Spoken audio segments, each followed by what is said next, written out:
Welcome in everyone to Flyover Footy. I'm Matt Baker, and we're continuing our Kickoff to 2024 interview series recorded at St. Louis City SC's Media Day on Thursday, February 16th.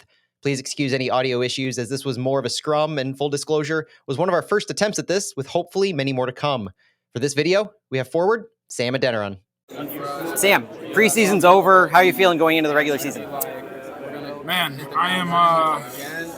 I'm ready. I'm just ready to get out there with the guys, you know. So yeah, I'm ready to get out there, ready to get some wins under our belt, you know. So yeah, definitely. You had a different path than a lot last year. How would you describe going into this season versus last year?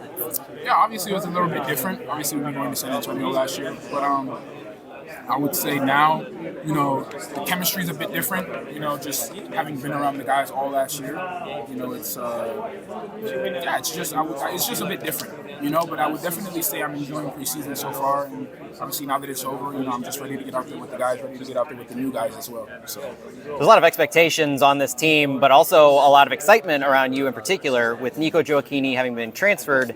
How are you viewing that increased role as more of a complement to Klauss, or, you know, a 1A, 1B type of thing in the front line for City? Man, you know, obviously losing Nico was obviously a blow because of how good of a player that he was, you know, and is, you know, and I'm happy that he was able to get that transfer out to Italy, you know. But yeah, I definitely think that after playing with Klauss last season, you know, the chemistry is definitely there. I definitely think that we're going to be able to do something good this season. You know, Klauss is such a great player. You know, he's so good at what he does. You know, so he makes it easy for me to do the things that I want to do on the field. You know, so yeah, I definitely would say that it's definitely going to be interesting to see what we can accomplish this year.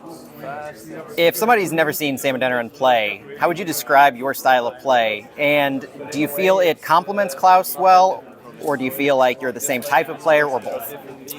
I would definitely say my style of play is definitely aggressive. My style of play is definitely smooth, I guess you would say, and definitely fast-paced 100%. And I would definitely say it complements Klauss, because I think Klauss is also a smooth type of player, but I also think he's a player that is very good with his feet as well.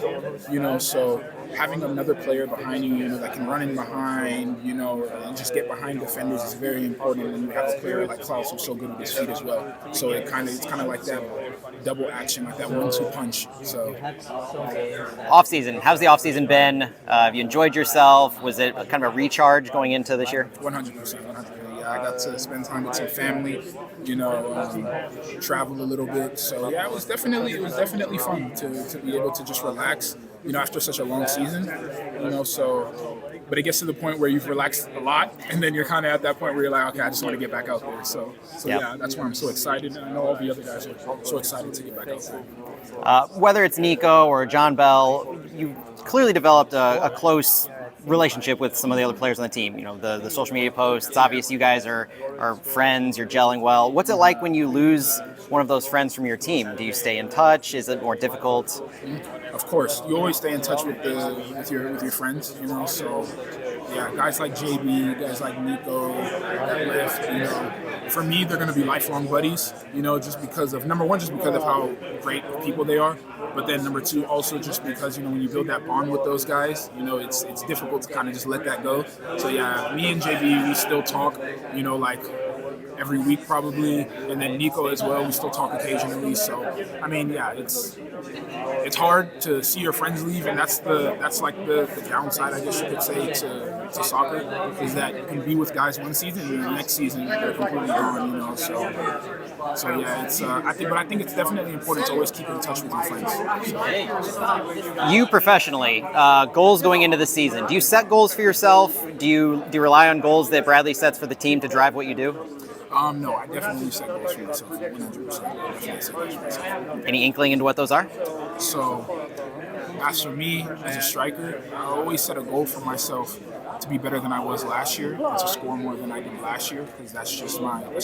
That's just what I want to do as a striker. So, I mean, me personally, if I give you like a broad picture, I guess you could just say to be the best player that I can be that year. And you know, sometimes that doesn't always translate to goals. Sometimes it's just about what you can do to help the team at that time, and that's what I want to do. You know, I just want to be the best player that I can be and help the team. So, awesome, Sam. Thanks for your time. Thank you. Good luck. Thank you.